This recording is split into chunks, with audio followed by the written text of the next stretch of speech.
Welcome to the Starting Accounting Practice podcast. I am absolutely delighted to be sharing the story of starting a private practice right before the global pandemic and recession started. We're here with Peggy today, and she's going to be sharing her journey, what has worked, what hasn't worked, what has life looked like, and hopefully giving you some inspiration about starting, growing, or revamping your private practice so you can be happier. Welcome, Peggy. Yay, great to be here. Thank you. Do you want to share with people where you're located, your website address, and your specialty? Cool. So I'm located in San Mateo, California, which is like 20 minutes south of San Francisco. So I'm in the peninsula, the Bay Area Peninsula, although there's many of those in the world. My website is Peggy LMFT, so Peggy LMFT.com. And my specialty is kids and art, and then also Brainspotting. So Brainspotting is pretty new, but I'm really excited about it. So those are kind of the new big things. That's awesome. And in like a minute or less, why did you decide to become a therapist? I was a teacher for 25 years and I was like loving it, but just, teaching a whole class, it's like maybe you'd get one or two kids that you connected to and you could help with a little bit more in their life. And I felt like, you know what, I'm driven to actually help more people deeper. That was kind of like lots of people, but kind of surface. And being a therapist, you can help people on such a deeper level and really hopefully help them change their lives. So that's where I'm coming from. I love it. And then why private practice in particular in that 1 minute or less? It's kind of a tough one, although I have been kind of aware, like ears wide open about like what people like about agencies, what people like about private practice. And I just felt like I have been in an agency, obviously for practicum, trainee, all that. And even now I'm in a community mental health, which is great. But private practice just gives me so much more freedom, and I just feel like I just have so much more control over what I do, who I see. It feels really good to just be able to kind of be in charge of your own destiny, as opposed to, I just feel like a lot of more people are burnt out sometimes in agency work, although really cool and has its absolute benefits. But private practice just seems to work better for me and my personality. So. Oh, I love it. So when did you decide to open your practice? What was like the opening date for your private practice? So I got my license a year ago, like January 3rd, a year ago. And so I was like, I was still working on getting my LPCC. So I was still working with a supervisor. But I felt like I kind of opened then, so January, and then I really felt like I opened in the summer. So I actually opened in the pandemic, to just kind of really try to go get clients and really try to get out there and start what I wanted to do. So it's still super new, super exciting. And I just got an office, which I'm just like over the moon. I'm signing the lease today. So I'm just like, it's happening, so yeah. Well, it's so interesting too, because for so many people, like it's like the office is the first step, Right. and then they go down and we're like, you should market first and do the website. But the pandemic kind of forced you It to did. It completely. market and Yeah. see clients first and then prepare yourself for the other pieces. And I just, it's crazy, but I mean, I do find like there's been great things about this pandemic. Every day I think of something new. I mean, it's been hard too, but I've been incredibly lucky. But one thing that I think is going to be great is if someone calls me and says, "Oh, I don't feel good today," or I can't make the commute, or I'm running late." It's like, boom, just get on Zoom and we'll meet you there. And that I think is, I mean, I think I'll always be hybrid from now on. I think I'll always be seeing people in the office, but then also, some people, because of the pandemic, I'm seeing people that really aren't living in this area. And so it's Yeah. perfect. It's like I can still see them, no problem. They're still in California, but they're not going to come to see me live anytime that I can think of soon. So that's been Yeah. really good. Well, and there's been a lot of adjustment, right? Like then the different places where people live. So like a lot of people that lived in the Bay Area or in San Francisco were like, "Oh wait, my job doesn't require me to be here." and like with this particular cost of living, so now I can take my salary and go someplace else and now be where I, wish to be. There's a lot of the people from San Francisco are coming down to San Diego, right? And they're like, oh, it's great. I can live by the beach for the same amount that I did in San Francisco now that I'm not required. It's still crazy. It's still crazy to own up here, but it's the rent actually right now is really good. So I kind of hope some people come back, but not too many, because I really like the traffic right now. Or the lack of traffic right now. So yeah. That's fantastic. All right. So what was your first step when you started your practice? First steps, I mean, definitely kind of trying to get organized. Like, again, I had under supervision some clients, so they just kind of came through with me. But yeah, trying to figure out like, and again, I was in a really weird place where I thought everything was going to end in terms of my like agency work was going to end in June. And then it turned out like it never ended. So I'm still working just a tiny bit of hours in it, which is great. But I mean, it was like, kind of like, I thought everything was going to end like June 2nd, and then nothing ended on June 2nd. So,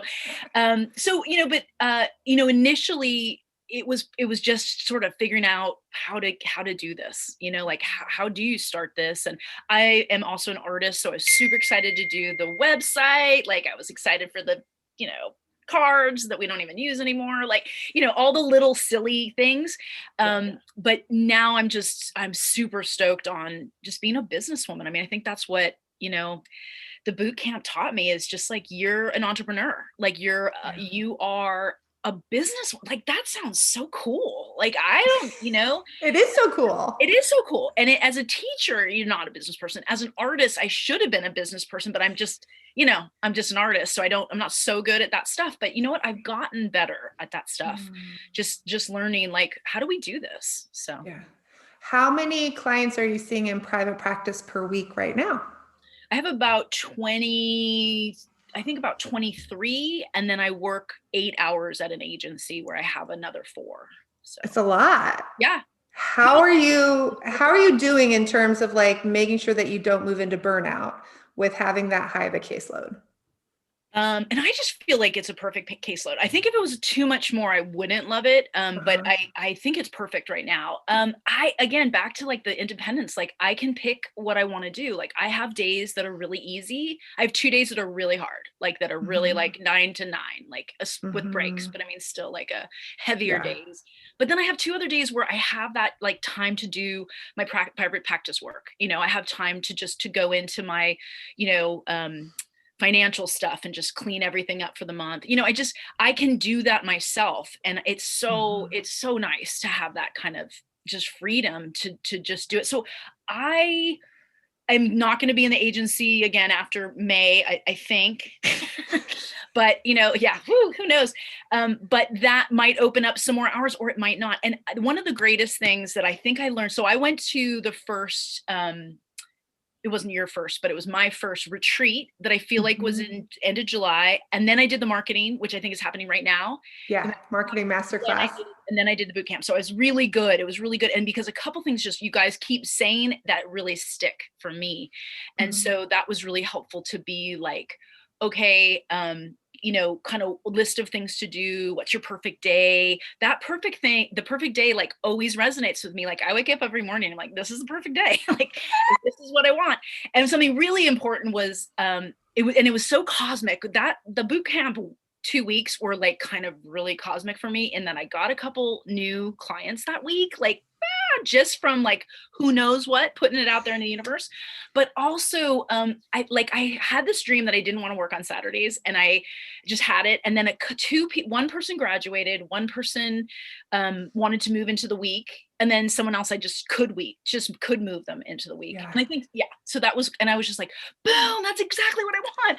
And then as I went, I also thought like, dude, I want to take Fridays off too. So in the agency I am working on Fridays, but again, that's kind of over at the end of May. So I will ultimately have kind of designated 3-day weekends where, sometimes I'll absolutely do private practice work, but where I can just kind of start to like really take care, I am taking care now, but take a little more care, or maybe. Yeah, to like decompress. Yes. Right? Like the work that we do is like intense kind of work.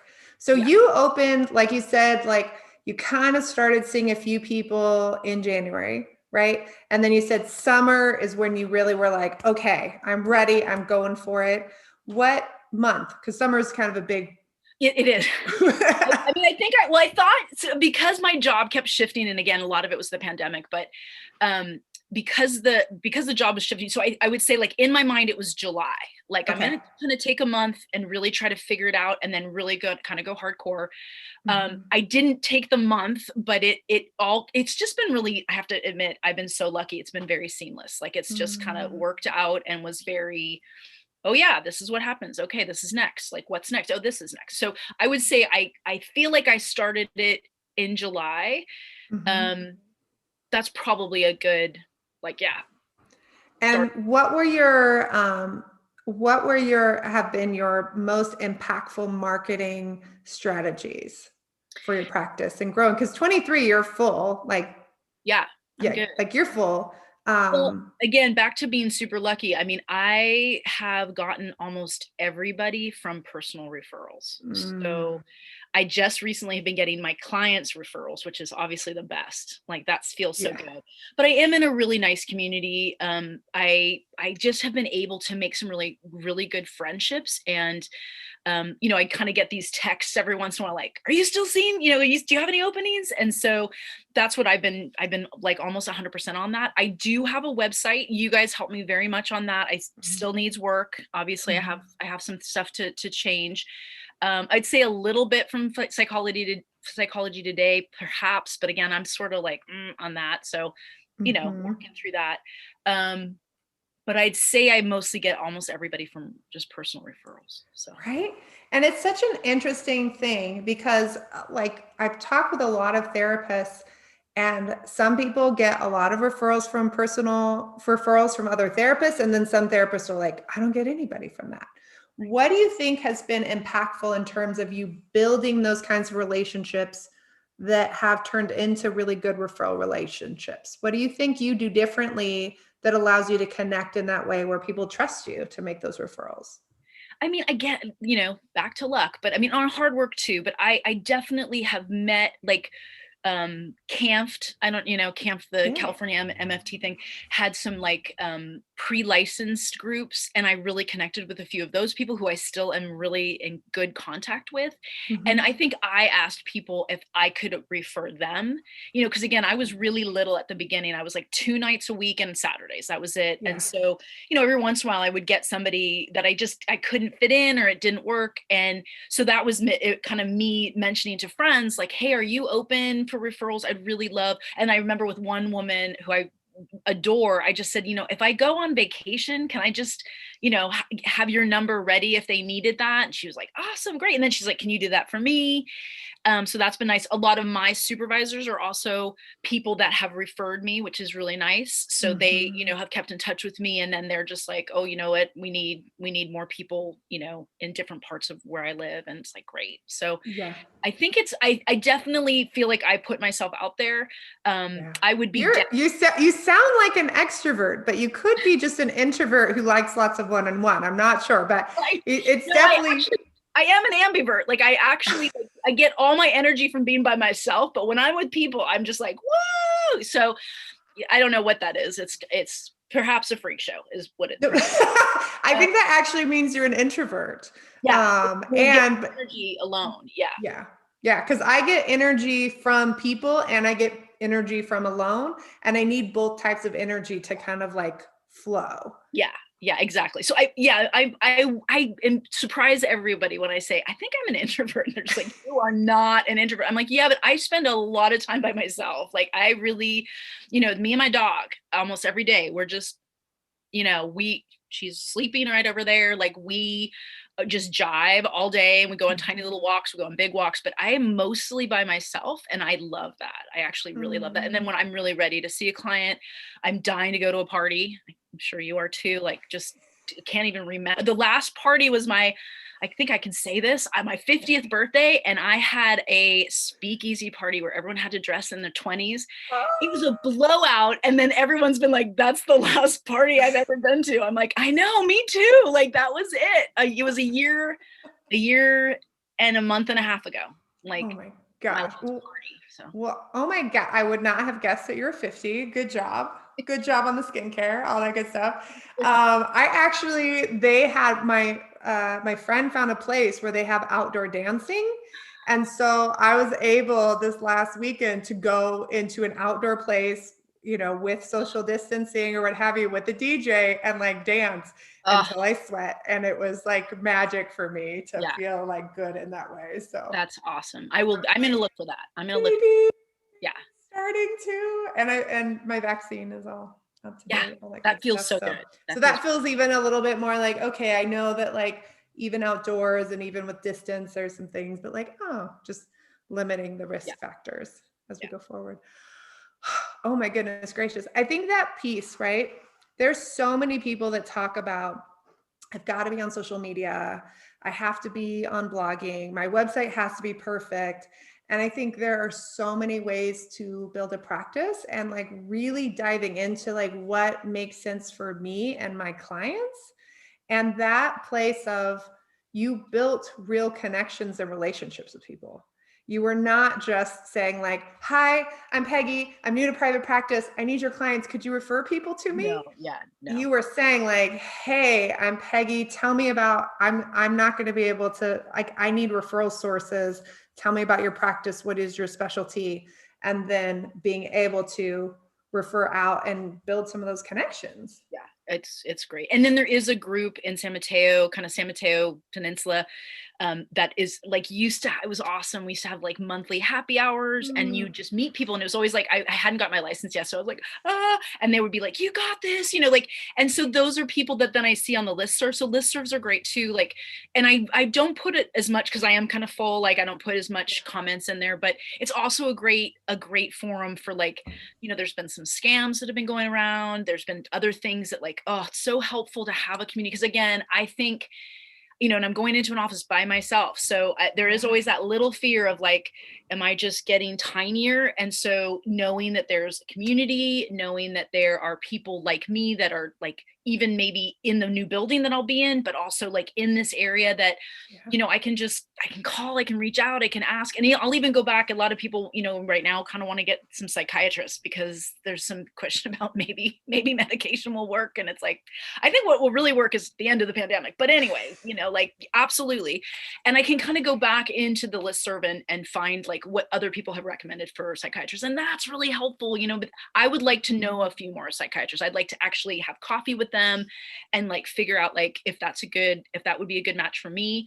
And that's kind of my goal for later is, I love to drink coffee, so that'll be easy and, whatever. So. That's awesome. Sorry, you saw me making a funny face and doing this. It was because I was like afraid I was going to sneeze. So I was like muting myself in case I sneezed and doing this thing. And you're like, what's happening? That's a good one. I was thinking, like for me, at least it's like the yawn where you're like, yeah, I was like, no, that's not a wrap up. That was just me. Like, I'm going to sneeze right now.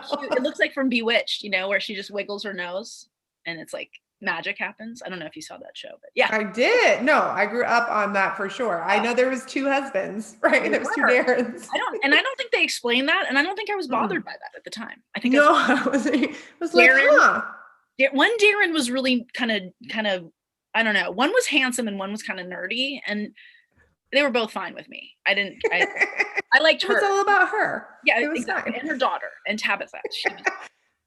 Yes, so cute. Okay, so what would be, I think there's probably other people here who are coming at this and they are second vocation as well, second career, and they are thinking like, oh my goodness, like could I really start and do something during the pandemic? What would be your biggest piece of advice to someone who is like you?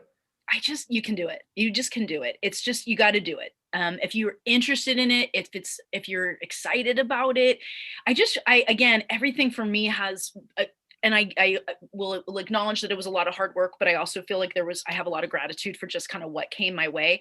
But having a pretty, I've always had a good attitude. I've always thought like, I know I can do this. I haven't always felt like that, but I mean, just definitely in the last couple of years, I've been like, this is right. This feels like a good thing. This is a good change. And just kind of, and again, I think you guys do a great job of that, just building us up. Like, you can do it. It's just doable. And again, seeing yourself a little bit more than just a therapist, but also an entrepreneur. Like, to me, that's like the coolest word ever, like that you invented something. And I'm inventing myself as a new person, from a teacher to a therapist. And I do think that that transition is not hard. Like, it really is some of the similar pieces of being a teacher to being a therapist. But I think there's a ton of jobs like that it's like, oh, of course you would be a good therapist, or of course you could try this. So there's a certain amount of just like, if you want to do it, the universe will make it. So hard work, but also really positive attitude. I do think that helps a lot. Yeah. What were some, like, when you talk about the hard work, what were some of the hard pieces, the things that you were maybe not expecting when you were starting the private practice? Maybe even some of the things that you realized, because you're a boot camper, that you went through boot camp where you're like, oh, I would have missed that completely if someone hadn't like lined it out for me. Well, I mean, sort of almost everything. I mean, because my supervisor in private practice just didn't go over any of the private practice stuff. She was great at listening to my clients and their issues and kind of helping with that in a clinical way. But in terms of like, talking about insurance or talking about like, how do I do this? She would just be like, oh yeah, I should just, look that up on Google. Or, I was like, no. So like, picking my fee, you guys did a great job of that in boot camp, of just like, I mean, I want to do it again, because it was, it was since, when was it, September or October? I think October. September. Okay. I'm terrible with that too. It was in the fall. It was the fall. But like, there's that whole sheet that you guys have of like, and I ended up like, and it was that week that, again, I got a bunch of new clients, but I was also able to ask for this new fee that I felt like now and it was so funny because I was the person that asked the question when you had the financial advisor, and they're like, well, what did you say? And I had to get off the call, so I could never respond to you guys. But, I didn't respond. I did fine. That person did not choose to be with me. But, that question was such a hard one of just like, well, how did you come up with that number? And I was just like, well, and then but now I kind of feel like, hey, this is the kind of the industry standard. You're welcome to look on, other people's websites, see what they're charging if they're telling you. But, this is actually lower than I'm worth. So you're actually getting a deal. Well, and to be able to say like, hey, this is really calculated based on my business expenses and what it takes to be in business as a therapist, and ensure that I can give you good quality work. Right. So, therapy is priceless. I'm not. no, I am priceless. Something like that. Exactly. Right.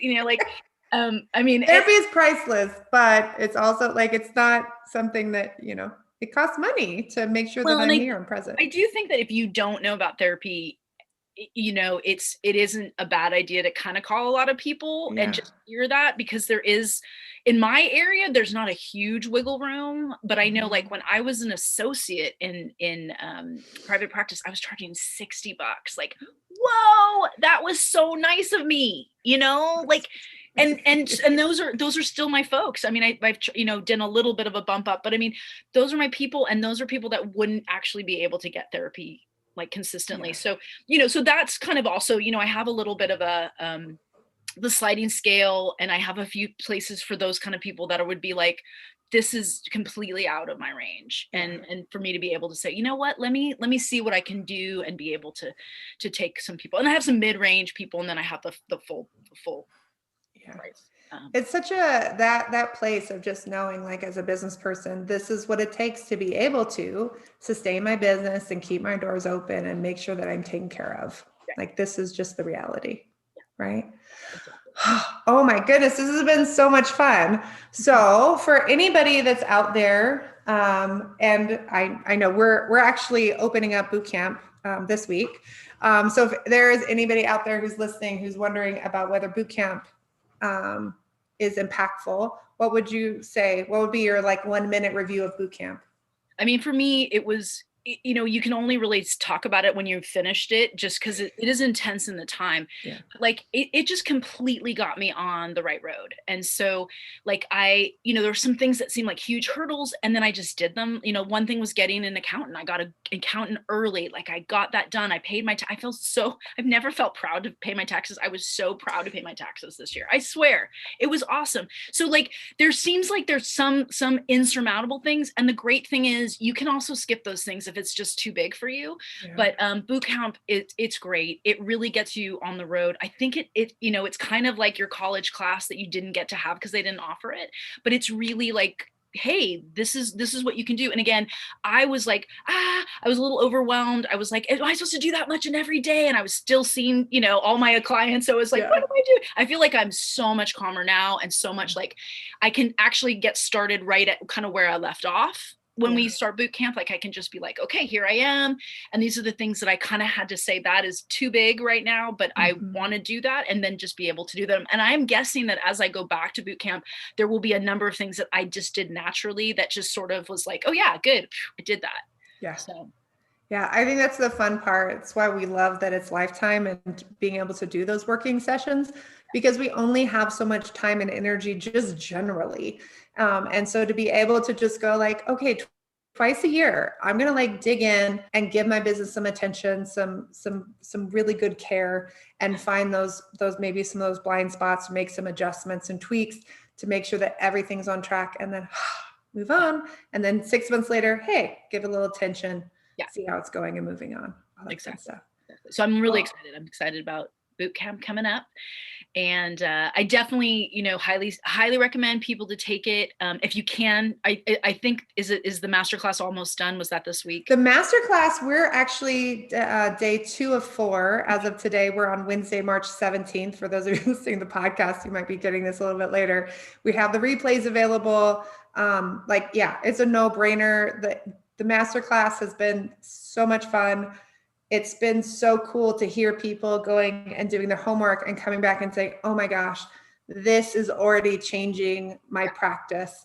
This is already changing my experience with clients, and they're already writing up their marketing message, that they're updating their Psychology Today and all that kind of stuff. So come and join us for the free marketing masterclass. Yeah. And it's a great first step because it really gets you like excited, and you guys give some really like good chunky stuff. And then you see it again in boot camp and you feel like, okay, now it's cemented. Like now I like have seen this before. I know what they're talking about, and I can work on that now or whatever. Yeah. Then we go deeper, and then you're like, show it to us, and we go and help you tweak it and rewrite it, get it on your website, all that good stuff. Sometimes I don't have a lot of butt kickers in my life. So I actually need some, like that is useless. Don't put that in. It's like perfect. Okay.